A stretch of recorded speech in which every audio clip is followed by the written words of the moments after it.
حجرہ کا مطلب کیا ہوتا ہے؟ حجرہ کا مطلب ہوتا ہے ایک کوٹھری، ایک چھوٹا سا کمرہ جس میں عبادت کی جاتی رہی ہے. جو ودوان ہوتے ہیں، جو سنت ہوتے ہیں، سنت یا مہاپروش یا سادھو یا صوفی یا اس طرح کے بزرگ لوگ ہوتے ہیں، وہ اپنی کوٹھری میں، اپنے حجرے میں، اپنے چھوٹے سے کمرے میں ایشور کی آرادھنا یعنی خدا کی عبادت میں لین رہتے ہیں. تو اس کمرے، اس کوٹھری کو حجرہ کہتے ہیں.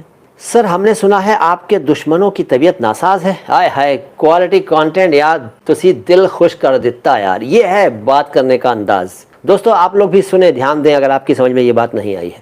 انہوں نے لکھا ہے کوالٹی کانٹینٹ 7 نے کہ سر ہم نے سنا ہے کہ آپ کے دشمنوں کی طبیعت ناساز ہے. اصل میں یہ کسی کی طبیعت پوچھنے، کسی کے حال چال پوچھنے کا انداز ہے.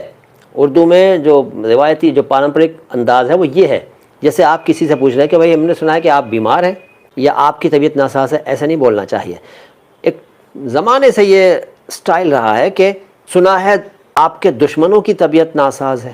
اس کا مطلب یہی ہے کہ وہ کہہ رہا ہے کہ ہم نے سنا ہے کہ آپ بیمار ہیں، لیکن کہہ رہا ہے کہ دشمنوں کی. یہ سمان دینا اور ایک اپنی بات کو اچھے ڈھنگ سے پیش کرنے کا طریقہ ہے.